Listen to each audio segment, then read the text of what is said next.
তো ছাত্ৰ ছাত্ৰীসকল আজিৰ এই ভিডিঅ'ত মই তোমালোকক অসম জাতি বিদ্যালয় সেকশন ক্লাছ 7ৰ অনুশীলনী 13A 13ৰ এৰ গণিত কেইটা সমাধান কৰি দেখাম। সো ক্লাছ 7ৰ 13A যদি অনুশীলনী চোৱা যায় ইয়াতে 1 তাৰপিছত 1 2 3 4 5 6 7 8 এই 8 নম্বৰলৈকে গণিত গোটেইকেইটা গণিত তোমালোকক এই ভিডিঅ'ৰ জৰিয়তে মই কৰিবলৈ চেষ্টা কৰিম। তো 8ৰ পিছত তাৰমানে 9 10 11 12 13 14 যদি তোমালোকে লাগে ইয়াৰ পিছৰ ভিডিঅ'টো চাবা। সো এইটো ভিডিঅ'ত মই অকল এই 8 নম্বৰলৈকে কৰিম। 8 7 6 5 এইকেইটা গণিত মই তোমালোকক ভালদৰে সমাধান কৰি বুজাই দিবলৈ চেষ্টা কৰিম। অনুশীলনী 13.8 যিটো প্ৰথম গণিত আছে 1 নম্বৰ, এটা আয়তৰ কালি নিৰ্ণয় কৰা যদি আয়তটোৰ দিক প্ৰস্থ ইমান হয়। সো এটা আমাক দিক আৰু প্ৰস্থ দিয়া আছে, এটাৰ পৰা আমি ইয়াৰ কালি উলিয়াব লাগে। সো 1ৰ 1 নম্বৰ সমাধানত তোমালোকে লিখিবা দিয়া আছে কি দিয়া আছে আগতে লিখি লোৱা। দিয়া আছে আয়তৰ দিক, দিক ইয়াত কিমান দিয়া আছে, দিক দিয়া আছিল 12 মিটাৰ দিয়া আছিল, 12 মিটাৰ। আৰু প্ৰস্থ কিমান দিয়া আছিল, আয়তৰ প্ৰস্থ ইয়াতে দিয়া আছিল 10 মিটাৰ। সো তেকে কি কৰিব লাগিব, এতেকে আয়তৰ কালি আমাক কালি উলিয়াব দিছে। চোৱা আয়তৰ কালিৰ সূত্ৰ কি আছিল, আয়তৰ কালিৰ সূত্ৰ আছিল দিক পূৰণ প্ৰস্থ, দিক পূৰণ প্ৰস্থ। এই সূত্ৰ মতে বহাই দিম, আয়তৰ কালি সদায় এইটো সূত্ৰতে আমি ওলাও। সো দিক কিমান পাইছোঁ আমি, দিক দিয়া আছে 12 মিটাৰ, দিক আছে 12 মিটাৰ পূৰণ প্ৰস্থ কিমান দিয়া আছে, প্ৰস্থ দিয়া আছে 10 মিটাৰ, 10 মিটাৰ। এতেকে 10 আৰু 12 যদি তোমালোকে পূৰণ কৰা, 12 1 গুণ 12 আৰু 0 এটা 120 মিটাৰ আৰু মিটাৰ স্কোৱাৰ। তাৰমানে কালিৰ আকৌ সদায় মিটাৰ স্কোৱাৰ হয় বা চেণ্টিমিটাৰ থাকিলে চেণ্টিমিটাৰ স্কোৱাৰ। সো সেইদৰে 1ৰ 2 নম্বৰটো কৰা। 1ৰ 2 নম্বৰত কি দিয়া আছে, একেদৰে লিখা আছে দিয়া আছে আয়তৰ দিক। 2 নম্বৰত আয়তৰ দিকটো কিমান দিয়া আছে, দিক দিয়া আছে 13 চেণ্টিমিটাৰ, 13 চেণ্টিমিটাৰ। আৰু প্ৰস্থ কিমান দিয়া আছে, ইয়াতে দিয়া আছে 8.5 চেণ্টিমিটাৰ। সো দুয়োটা চেণ্টিমিটাৰ আছে, ডাইৰেক্টলি কালি উলিয়াই দিয়া। এতেকে আয়তৰ কালি সেই সূত্ৰ মতে বহাই দিয়া। সূত্ৰ কি আছিল আমাৰ, দিক পূৰণ প্ৰস্থ। সো দিক কিমান পাইছোঁ, ইয়াতে দিক আছে 13 চেণ্টিমিটাৰ, 13 চেণ্টিমিটাৰ পূৰণ প্ৰস্থ কিমান পাইছোঁ 8.5 চেণ্টিমিটাৰ। সো এই দুটা যদি তোমালোকে পূৰণ কৰি দিয়া, 13 × 8.5 তোমালোকে পূৰণ কৰি চাবা, 13 আৰু 8.5ক যদি পূৰণ কৰা তো ইয়াতে তোমালোকে পাবা 110.5, তাৰমানে 110.5 চেণ্টিমিটাৰ স্কোৱাৰ। সো এইদৰে 3 নম্বৰটো কৰা। 1ৰ 3 নম্বৰত লিখা দিয়া আছে আয়তৰ দিক। 3 নম্বৰত আয়তৰ দিক কিমান দিয়া আছে, 4.5 মিটাৰ, 4.5 মিটাৰ দিয়া আছে। আৰু প্ৰস্থ দিয়া আছে 75 চেণ্টিমিটাৰ। চোৱা এটা আছে মিটাৰত কিন্তু প্ৰস্থটো আছে চেণ্টিমিটাৰ। তো দুয়োটাৰ একক আমি চেম বনাব লাগিব, হয়তো এই চেণ্টিমিটাৰটো আমি মিটাৰত বনাব লাগিব, নাইবা মিটাৰটো তুমি চেণ্টিমিটাৰত ল'ব লাগিব। সো ব'লা আমি চেণ্টিমিটাৰটো মিটাৰত লওঁ, 75 চেণ্টিমিটাৰ আছে, ইয়াক আমি মিটাৰত ল'ব লাগে। সো চেণ্টিমিটাৰক মিটাৰত কেনেকৈ ল'ম, যে চেণ্টিমিটাৰ যিহেতু সৰুৰ পৰা ডাঙৰলৈ ল'বলৈ আমি হৰণ কৰিম। কিহেৰে হৰণ কৰিম, যে 100 চেণ্টিমিটাৰ 1 মিটাৰ, সেইকাৰণে আমি 100 দি হৰণ কৰিম। 100 এতিয়া আমি মিটাৰত লৈ গ'লোঁ। চোৱা এতিয়া হৰণটো কৰিছা, দুটা শূন্য আছে মানে দশমিকটো ওপৰত 2 ঘৰ এইফালে আহিব, তাৰমানে 0.75 মিটাৰ। সো আমি মিটাৰত লৈ গ'লোঁ। এবাৰ সূত্ৰমতে বহাই দিয়া। এতেকে আয়তৰ কালি সূত্ৰ কি আছিল, দিক পূৰণ প্ৰস্থ, দিক কিমান পাইছোঁ, দিক পাইছোঁ আমি 4.5 মিটাৰ পূৰণ প্ৰস্থ কিমান পাইছোঁ 0.75 মিটাৰ। এই দুটা তোমালোকে পূৰণ কৰিছা, যদি তোমালোকে এই দুটা পূৰণ কৰিছা ইয়াৰ এনচাৰটো পাবা 3.375 মিটাৰ স্কোৱাৰ। যিহেতু আমি কালি ওলাইছোঁ মিটাৰ লগত স্কোৱাৰ আহি যাব। এবাৰ আমি 2 নম্বৰত আহিছোঁ। 2 নম্বৰত দিয়া আছে এটা বৰ্গৰ কালি উলিওৱা যদি বৰ্গটোৰ দিক ইমান হয়। চোৱা যদি তোমালোকে চোৱা ইয়াতে দিয়া আছে আমাক 15 চেণ্টিমিটাৰ, 15 চেণ্টিমিটাৰ ইয়াৰ দিক আছে। এতিয়া কি কৰিব লাগিব, বৰ্গৰ কালি উলিয়াব দিছে। এতেকে বৰ্গৰ কালি। চোৱা বৰ্গৰ কালি উলিওৱাৰ সূত্ৰটো কি আছিল, যদি আয়তৰ ক্ষেত্ৰত চাইছিল দিক পূৰণ প্ৰস্থ, বৰ্গৰ ক্ষেত্ৰত কি হয় দিক স্কোৱাৰ, যিটো দিক থাকিব দিগক যদি আমি স্কোৱাৰ কৰি দিওঁ ইয়াৰ কালি আমি পাই যাওঁ। দিক স্কোৱাৰ, এতিয়া দিক কিমান পাইছোঁ 15, তাৰমানে 15 স্কোৱাৰ। এতিয়া 15 স্কোৱাৰ মানে কি, 15 স্কোৱাৰ মানে হ'ল যে 15 2 বাৰ আছে, তাৰমানে 15 পূৰণ হৈ আছে। এতেকে 15 গুণ কিমান হয় তোমালোকে যদি পূৰণটো কৰিছা এতে তোমালোকে পাবা 225 যেহেতু সেন্টিমিটাৰ আছিল ইয়াৰ কালিটো আহিব সেন্টিমিটাৰ স্কয়াৰ সো এতিয়া আমি 2 ৰ 2 নম্বৰ লৈ আইছো 2 ৰ 2 নম্বৰত দিয়া আছে বৰ্গৰ দিক ইয়াতে বৰ্গৰ দিক দিয়া আছে 6.3 মিটাৰ এতে মিটাৰত দিয়া আছে 6.3 মিটাৰ এতে কি আমাক উলিয়াব দিছে কালি এতে লিখা বৰ্গৰ কালি বৰ্গৰ কালি সূত্ৰ কি আছিল হে দিক স্কয়াৰ তাৰ মানে দৈৰ্ঘ্য স্কয়াৰ কৰি দিয়া চোৱা দিক কিমান পাইছো 6.3 মিটাৰ স্কয়াৰ তার মানে 6.3 দুইবার আছে 6.3 পূরণ 6.3 এই দুটা যদি তোমালোকে পূরণ করা 6.3 আর 6.3 তেতে হলে ইয়ার আনসারটো পাবা 39.69 যেহেতু মিটার আছিল ইয়ার কালিটো কি হবো মিটার স্কয়ার তার মানে ইয়ার আনসারটো হইব 39.69 মিটার স্কয়ার এবার আমি 2 ৰ 3 নম্বৰ আইছো 2 ৰ 3 নম্বৰত দিয়া আছে বৰ্গৰ দিক 14 ডেকামিটাৰ 14 ডেকামিটাৰ সো আগৰটো আছিল মিটাৰত এটো আছিল ডেকামিটাৰ তো যেটো আছে আমাৰ চেঞ্জ কৰাৰ দৰকাৰ নাই কেৱল আমি এটা বাহুই আছে হেকিনে আমি ডেকামিটাৰতে ইয়াৰ কালি তুলি আমি তেকে বৰ্গৰ কালি কি হ'ব দিক স্কয়াৰ এটাই সূত্ৰ আছে হি সূত্ৰমতে আমি বহাই দিম দৈৰ্ঘ্য স্কয়াৰ সো দিক কিমান আছে আমাক 14 স্কয়াৰ মানে কি 14 দুইবাৰ পূৰণ হৈ আছে 14 * 14 তোমালোকে যেটো ভাঙি দিয়া 14 তো 14 গুণ কিমান হয় এটো হল আমাৰ 196 যেহেতু ডেকামিটাৰ আছিল এতে কি আহিব ইয়াকটো ডেকা মিটাৰ স্কয়াৰ তাৰ মানে কালি উলিয়াৰ সদায় স্কয়াৰটো আহি যায় সো এবাৰ আমি 3 নম্বৰ অংকলৈ আইছো 3 নম্বৰ অংকত দিয়া আছে এটা আয়তৰ দিক 15 মিটাৰ আৰু কালি 180 মিটাৰ স্কয়াৰ তেন্তে আয়তৰ প্ৰস্থ নিৰ্ণয় কৰা সো ইয়াতে আমাক দুটা বস্তু দিয়া আছে আয়তৰ দিক দিয়া আছে আৰু কি দিয়া আছে আয়তৰ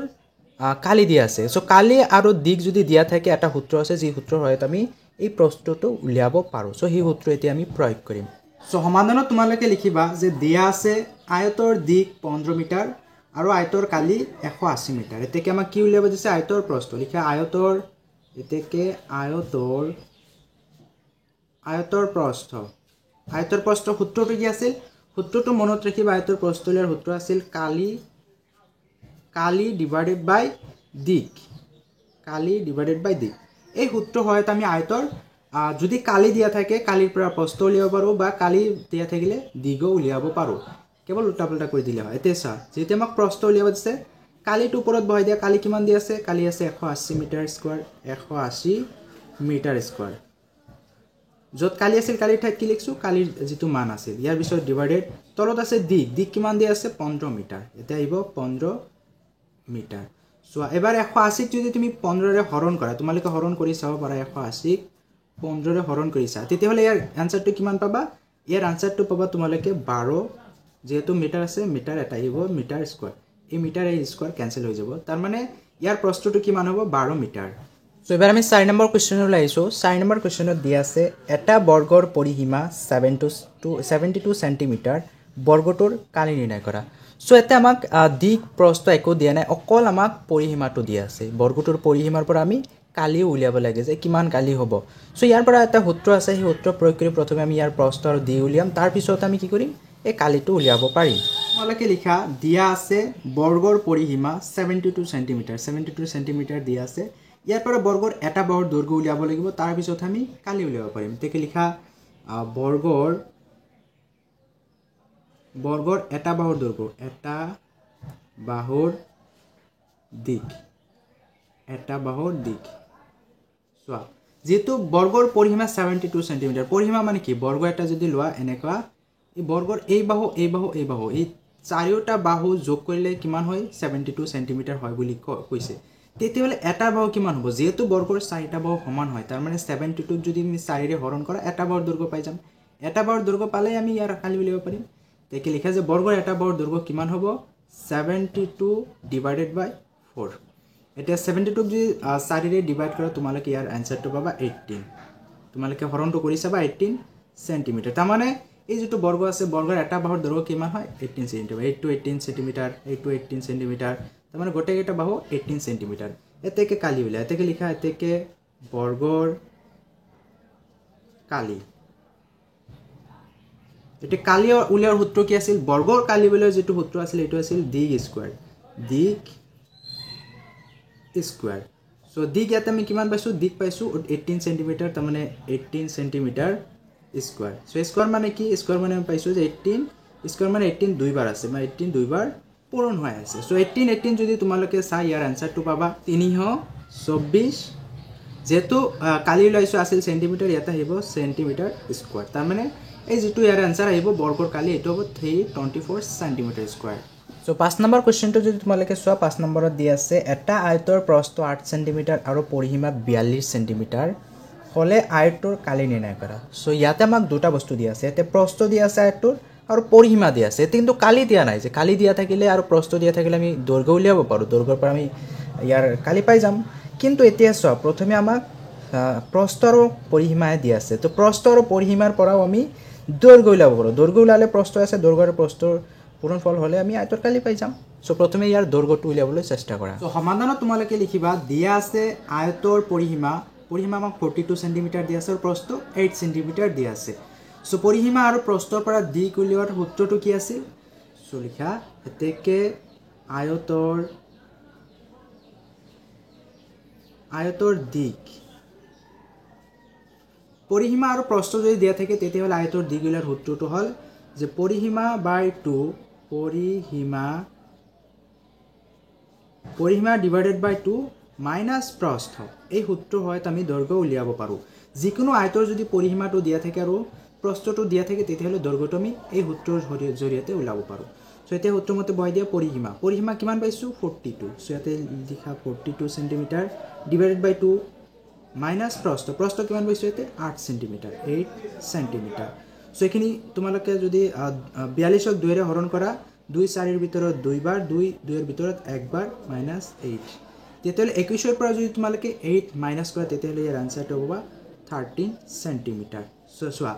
এতিয়া আমি আয়তৰ কি পালো দৈৰ্ঘ্য পাই গলো দিক পালো 13 সেন্টিমিটাৰ আৰু প্ৰস্থ আমাক দিয়া আছিল তো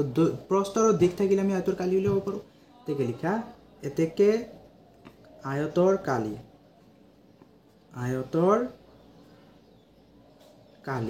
কি আছিল আয়তৰ কালিৰ সূত্ৰটো আছিল দিক পূৰণ প্ৰস্থ সো দিক আমি কিমান পাইছো দিক আমি পাইছো 13 সেন্টিমিটাৰ পূৰণ প্ৰস্থ কিমান দি আছিল আমাক 8 সেন্টিমিটাৰ প্ৰস্থ আমাক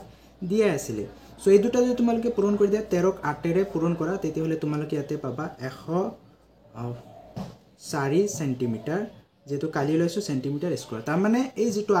আয়ত আমাক দিছিল আয়তৰ কালিটো হ'ব 104 সেন্টিমিটাৰ স্কয়াৰ সো এবাৰ আমি 6 নম্বৰ কোৱেশ্চন উলাইছো 6 নম্বৰ কোৱেশ্চনত দিয়া আছে এটা বৰ্গ আৰু এটা আয়তৰ কালি সমান এটা আয়ত আৰু এটা বৰ্গৰ কালি সমান আৰু বৰ্গটোৰ বাহুৰ দিক 45 সেন্টিমিটাৰ যদি আয়তৰ দিক 75 সেন্টিমিটাৰ হয় তেন্তে এক নম্বৰ প্ৰশ্ন হৈছে আয়তৰ প্ৰস্থ নিৰ্ণয় কৰা সো এক নম্বৰ প্ৰশ্ন যদি তোমালোকে চোৱা আয়তৰ প্ৰস্থ নিৰ্ণয় কৰিব আছে আয়তৰ দিয়া আছে কি আয়তৰ দিক দিয়া আছে আৰু বৰ্গৰ পৰা কালি উলিয়াব মানে কালি আৰু দিক দিয়া থাকিলে আয়তৰ প্ৰস্থ উলিওৱাৰ সূত্ৰটো সেই সূত্ৰ মতে আমি বহাই দিব লাগিব সো সমাধানত তোমালোকে লিখিবা দিয়া আছে বৰ্গৰ বাহুৰ দিক কিমান দিয়া আছে 45 সেন্টিমিটাৰ সো বৰ্গৰ দিক দিয়া আছে মানে প্ৰথমে বৰ্গৰ কালিটো উলাই লও বৰ্গৰ কালি উলিয়া মানে আয়তৰ কালি উলিয়া একে কাৰণ বৰ্গৰ আয়তৰ কালি একে বুলি কোৱা আছে সো প্ৰথমে বৰ্গৰ কালি উলিয়া তেকে বৰ্গৰ কালি সোৱা দিক দিয়া আছে দিগৰ পৰা বৰ্গৰ কালি কেনেকৈ উলাই বৰ্গৰ কালি উলাৰ সূত্ৰ হল দিক স্কয়াৰ দৈৰ্ঘ্য স্কয়াৰ বা দিক স্কয়াৰ দিক কিমান পাইছো আমি 45 তাৰ মানে 45 স্কয়াৰ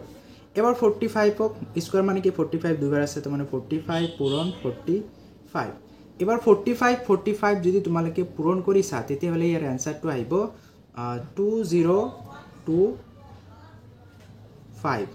2025 যেটো সেন্টিমিটাৰ আছিল আমি কালি উলাইছো সেন্টিমিটাৰ স্কয়াৰ তাৰ মানে বৰ্গটোৰ কালি কিমান পালো আমি 2025 সেন্টিমিটাৰ স্কয়াৰ পালো এবাৰ সো আমাক প্ৰশ্নত কোৱা আছিল যেটো বৰ্গ আছে বৰ্গৰ কালি আৰু আয়তৰ কালি একেই বুলি কোৱা আছিল এই বৰ্গৰ যিমান কালি হ'ব আয়তৰ কালি হিমান হ'ব তাৰ মানে আমি বৰ্গটোৰ কালি উলাইছো কিমান এটোৰ কালি উলাইছো 2025 তাৰ মানে কো পাৰো ইয়াৰ কালি ইমানেই হ'ব 2025 এ হ'ব কাৰণ এখিনি আমাক প্ৰশ্নত দিয়াই আছে সো এতিয়া তোমালোকে লিখা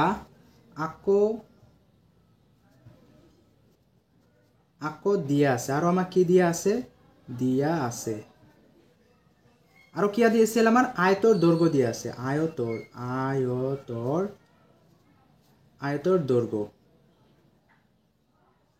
আয়তৰ দৈৰ্ঘ্য বা দিক কিমান দিয়া আছিল আমাক আয়তৰ দিকটো দিয়া আছিল 75 সেন্টিমিটাৰ এতেকে আমাক প্ৰশ্নত কি কোৱা আছিল প্ৰশ্নমতে কি কোৱা আছিল এতেকে প্ৰশ্নমতে আমাক কোৱা আছিল যে আয়তৰ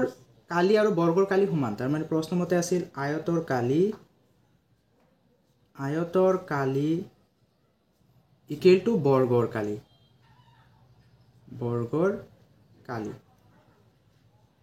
এইখিনি আমাক প্ৰশ্নৰ প্ৰথমতে কোৱা আছিল যে আয়তৰ যেটো কালি হ'ব এটো বৰ্গৰ কালিৰ সমান হ'ব আয়তৰ কালি ইকুৱেল টু বৰ্গৰ কালি এতে কেছো আয়তৰ কালিৰ সূত্ৰ কি আছিল আয়তৰ কালিৰ সূত্ৰ আছিল দিক ইনটু প্ৰস্থ দিক পূৰণ প্ৰস্থ এটো হল আয়তৰ কালি আকৌ বৰ্গৰ কালি আমি কিমান পালো বৰ্গৰ কালি পাইছো 2025 সেন্টিমিটাৰ স্কয়াৰ এতে কেছো দিক কিমান পাইছো আয়তৰ দৈৰ্ঘ্য আমাক দিয়া আছে 75 এটো দিক বুলি লিখি দিবা দে দৈৰ্ঘ্য আৰু দিক একেই 75 সেন্টিমিটাৰ পূৰণ প্ৰস্থ আমাক উলিয়াব দিছে প্ৰস্থটো ৰাখি দিয়া ইকুৱেল টু 2025 এতেকে এফালে প্ৰস্থটো উলিয়াব লাগে প্ৰস্থটো ৰাখি দিয়া আৰু এফালে কি হ'ব 2025 আৰু এই প্ৰস্থৰ লগত যেটো পূৰণ হৈ আছিল 75 পূৰণ হৈ আছিল মানে এফালে কি লিখিব হৰণ হ'ব তাৰ মানে ইয়াৰ তলত যাব 75 এতেকে প্ৰস্থ ইকুৱেল টু 2025 ক যদি তুমি 75 ৰে হৰণ কৰা তো তোমালোকে এটো হৰণ কৰি চাবা পাৰা ইয়াতে আহিব 27 সেন্টিমিটাৰ যেটো প্ৰস্থ ওলাইছো প্ৰস্থ কিমান আহিব 27 সেন্টিমিটাৰ তো তোমালোকে হৰণটো কৰি চাব পাৰা নিজে তো যেতিয়া তুমি প্ৰস্থ পাইছো এতিয়া আমি আয়তৰ কালি উলিয়াব পাৰো সো এতিয়া আমি এক নম্বৰ কোৱেশ্চন যেটো দিয়া আছিল আয়তৰ প্ৰস্থ নিৰ্ণয় কৰা আয়তৰ প্ৰস্থটো আমি পাই গলো এতিয়া দুই নম্বৰ প্ৰশ্ন দিছে আয়তৰ পৰিসীমা নিৰ্ণয় কৰা আয়তৰ এবাৰ পৰিসীমা উলিয়াব লাগে সো আমাক প্ৰস্থ উলাইছো আৰু দিক দিয়া আছিল দিক আৰু প্ৰস্থ থাকিলে আমি আয়তৰ পৰিসীমা উলাব পাৰো এবাৰ দুই নম্বৰ কোৱেশ্চনৰ আনসাৰটো কৰি চাও সো এতিয়া দুই নম্বৰ কোৱেশ্চন উত্তৰ লিখা আয়তৰ পৰিসীমাৰ সূত্ৰ কি আছিল আয়তৰ পৰিসীমাৰ সূত্ৰ আছিল 2 ইনটু দিক যোগ প্ৰস্থ এটো আছিল আয়তৰ পৰিসীমা উলিওৱাৰ সূত্ৰ সো সূত্ৰ মতে বহাই দিয়া 2 দিক আমি কিমান পাইছো দিক আমাক দিয়া আছিল 75 সেন্টিমিটাৰ প্লাস প্ৰস্থ আমি কিমান উলাইছো প্ৰস্থ উলাইছো 27 সেন্টিমিটাৰ সো প্ৰথমে এই দুটা যোগ কৰি দিয়া 75 আৰু 27 যদি যোগ কৰা এতে তোমালোকে পাবা 102 সেন্টিমিটাৰ তেতিয়াহলে ব্ৰেকেট মানে পূৰণ মানে 2 এৰ লগত এখিনি আকৌ পূৰণ কৰি দিয়া 2 2 গুণ 4 2 0 0 2 1 গুণ 2 যেহেতু আমি পৰিসীমা ওলাইছো সেন্টিমিটাৰ আছিল সেন্টিমিটাৰ তাৰ মানে দুই নম্বৰ যেটো আনসাৰ আহিব আয়তৰ পৰিসীমা এটো হ'ব 204 সেন্টিমিটাৰ সো এবাৰ আমি 7 নম্বৰ কোৱেশ্চন ওলাইছো 7 নম্বৰ কোৱেশ্চনত দিয়া আছে দাঁতৰ তাৰেৰে তৈয়াৰ কৰা এটা বৰ্গৰ দিক 18 সেন্টিমিটাৰ এটা দাঁতৰ তাৰেৰে কি কৰা আছে এটা বৰ্গ তৈয়াৰ কৰা আছে এনেকুৱা ধৰণৰ এনেকুৱা এটা বৰ্গ বনোৱা হৈছে এই যেটো বৰ্গ বনোৱা হৈছে বৰ্গৰ প্ৰতিটো বাহুত মানে 18 সেন্টিমিটাৰ এইটো 18 সেন্টিমিটাৰ এইটো হল 18 সেন্টিমিটাৰ এইটো 18 সেন্টিমিটাৰ ইয়াৰ প্ৰতিটো বাহুৰ দৈৰ্ঘ্য কিমান 18 সেন্টিমিটাৰ ইয়াৰ পিছত কি কৰা হৈছে তাৰডাল ভাঁজ দি আয়ত এটা সৃষ্টি কৰা হৈছে যাৰ দিক 20 সেন্টিমিটাৰ ইয়াৰ পিছত কি কৰা হল এই বৰ্গটো আকৌ খোলা হল বৰ্গটো খুলি কি কৰা হল এটা আয়ত বনোৱা হল আয়ত মানে কেনেকুৱা এনেকা এটা ধৰণৰ এটা আয়ত বনোৱা হল কিন্তু হেখিনি তাৰেৰে ইয়াত এই বৰ্গটো যিখিনি তাৰেৰে বনোৱা হৈছিল হেখিনি তাৰেৰে এটা আয়ত বনোৱা হৈছে যাৰ দৈৰ্ঘ্য কিমান বুলি কৈছে 20 সেন্টিমিটাৰ মানে 20 সেন্টিমিটাৰ দৈৰ্ঘ্যৰ এটা আয়ত এনেকা বনোৱা হল এতিয়া আমাক প্ৰশ্ন কৰিছে প্ৰথমে যে আয়তৰ প্ৰস্থ নিৰ্ণয় কৰা এই তাৰডাল যে আছিল বৰ্গৰ পৰা ভাঁজ দিয়া আকৌ কি বনোৱা হল আয়ত বনোৱা হল এই 20 সেন্টিমিটাৰ ইয়াৰ প্ৰস্থ কিমান হ'ব ইয়াৰ পৰা ইয়ালৈ প্ৰস্থটো কিমান হ'ব আৰু কি দিছে বৰ্গ আৰু আয়তৰ ভিতৰত কাৰ কালি বেছি আৰু কিমান বেছি এই একেটা তাৰেৰে এটা বৰ্গ বনোৱা হল আৰু এটা আয়ত বনোৱা হল এই দুটাৰ ভিতৰত কোনটোৰ প্ৰস্থ বেছি কালি বেছি আৰু কিমান বেছি এইখিনি আমাক প্ৰশ্ন কৰিছে সো সমাধানত তোমালোকে লিখিবা দিয়া আছে বৰ্গৰ দিক আমাক কিমান দিয়া আছিল এটা 18 সেন্টিমিটাৰ বৰ্গটোৰ দিক দিয়া আছিল সো প্ৰথমে বৰ্গটোৰ পৰিসীমা উলাইলো পৰিসীমা মানে কি যেটো বাউন্ডাৰী আছে যেটো তাৰ আছিল তাৰৰ মুঠ দৈৰ্ঘ্য কিমান আছিল এখিনি উলাইলো তেকে প্ৰথমে আমি কি কৰিম বৰ্গৰ পৰিসীমা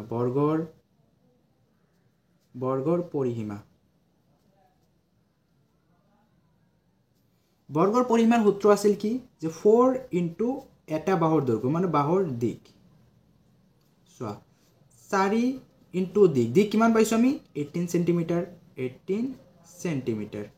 এতেকে 4 লগে যদি 18 তোমালকে পূরণ করা তো ইয়ার যেটো পরিসীমা পাবা পূরণ ফল এটো 72 সেন্টিমিটার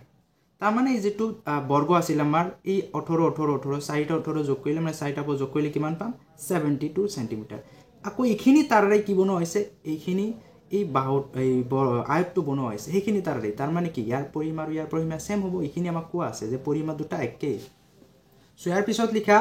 আকৌ দিয়া আছে আয়তৰ দিক আমাক দিয়া আছিল এই যেটো আয়ত বনোৱা গৈছিল কিমান দিয়া আছিল 20 সেন্টিমিটাৰ সো আয়তৰ দিকটো আমাক দিয়া গৈছিল 20 সেন্টিমিটাৰ 20 সেন্টিমিটাৰ আৰু প্ৰশ্নমতে কি কোৱা আছিল যেহেতু একেটা তাৰেৰে দুটা বনাইছিল তাৰ মানে ইয়াৰ পৰিসীমা একে তেকে লিখা এতেকে প্ৰশ্নমতে আমি কি ক'ব পাৰিম যে ধাতুৰ তাৰেৰে সজা আয়তৰ পৰিসীমা ধাতুৰ তাৰেৰে সজা আয়তৰ পৰিসীমা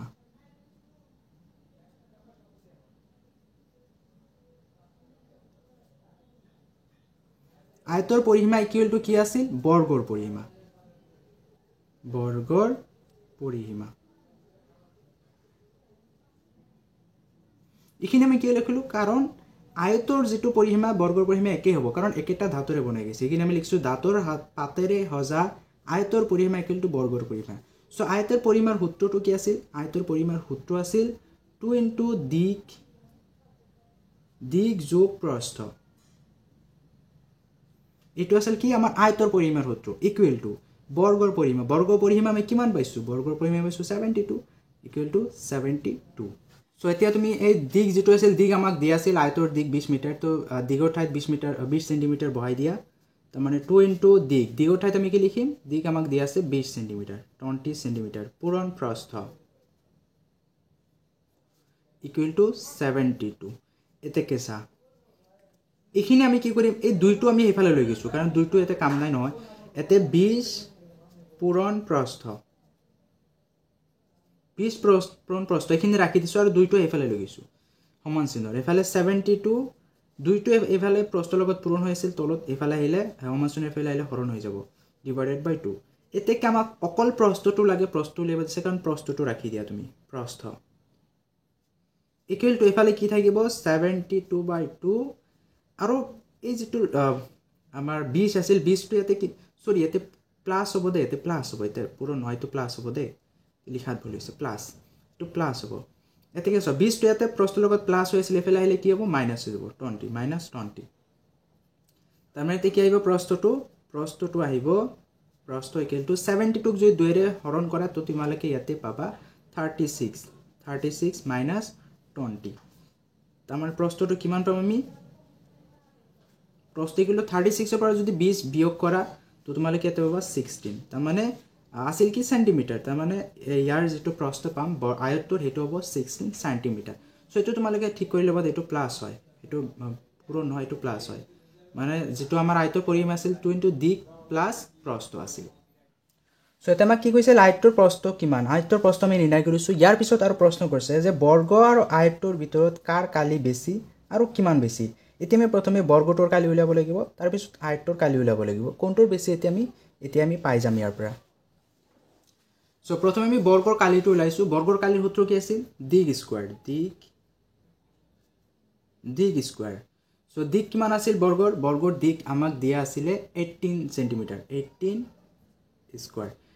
স্কয়াৰ মানে কি 18 পূৰণ 18 দুইবাৰ পূৰণ হৈ আছে সো 18 যদি তোমালকে পূৰণ কৰা তো ইয়াৰ পূৰণ ফলটো ইয়াতে আহিব তোমালকৰ 324 সেন্টিমিটাৰ স্কয়াৰ যে তুমি কালি লৈছো ইয়াৰ সূত্ৰটো কি হ'ব সেন্টিমিটাৰ স্কয়াৰ ইয়াৰ পিছত বৰ্গৰ কালি লৈছো ইয়াৰ পিছত আয়তৰ কালিটো উলা কোনটোৰ বেছি এতে উলাই যাব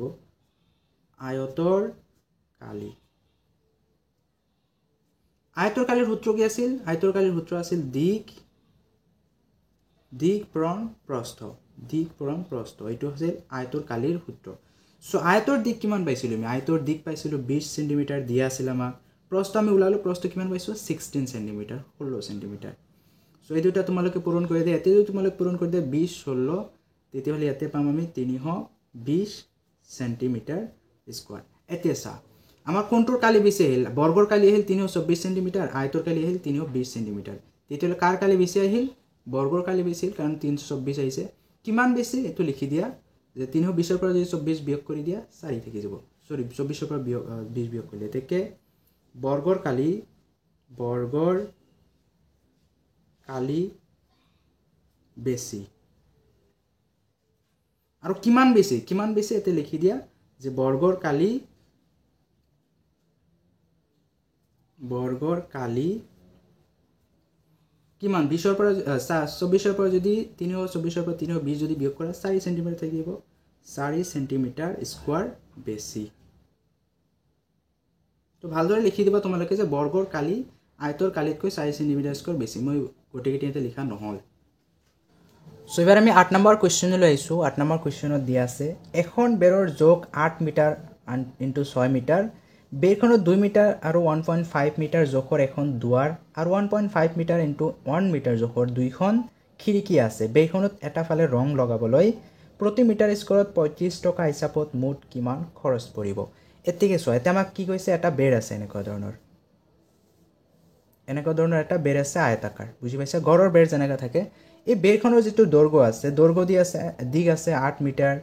আৰু প্ৰস্থ আছে 6 মিটাৰ এই বেৰখনৰ ৰং দিব লাগে কিমান খৰচ পৰিব হেতু উলিয়াব দিছে কিন্তু ইয়াতে এটা কথা আছে যে বেৰখনত 2 মিটাৰ 15 মিটাৰ এটা জোখৰ এটা দুৱাৰ আছে ইয়াতে এটা দুৱাৰ আছে আমাৰ এনেকুৱা ধৰণৰ এই দুৱাৰটোৰ দৈৰ্ঘ্য কিমান বুলি কৈছে ইয়াৰ দিগ দিয়া আছে 2 মিটাৰ আৰু ইয়াৰ পৰা যেটো প্ৰস্থ আছে 1.5 মিটাৰ হল আৰু লগতে কি আছে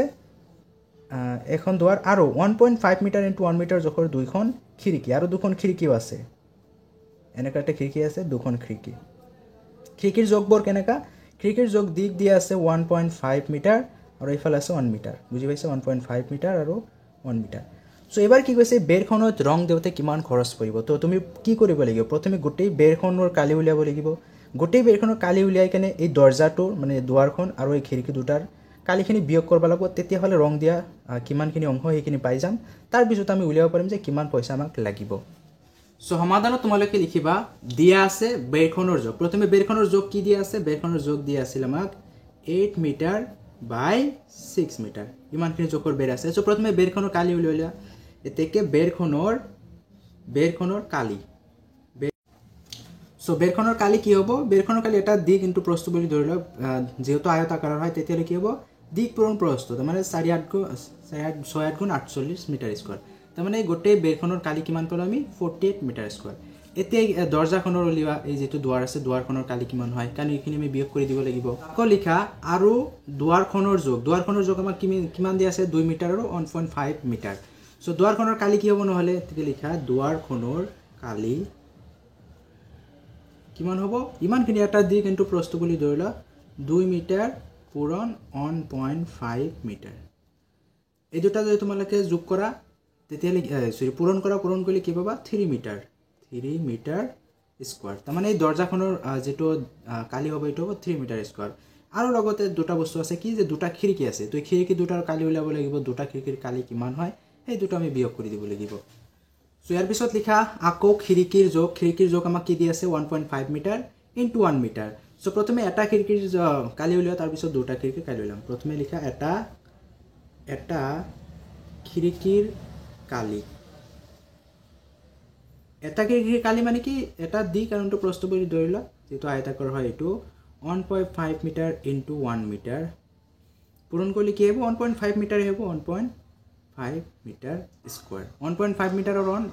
ইমানখিনি লগত ইমানে আহিব এটা খিৰিকীৰ কালি কিমান পাইছো 1 মিটাৰ স্কয়াৰ আমাৰ খিৰিকী কেটা আছে খিৰিকী দুটা আছে তাৰমানে এবাৰ দুটা উলিয়ালা দুটা খিৰিকীৰ কালি কি হ'ব 2 ইনটু এটা খিৰিকী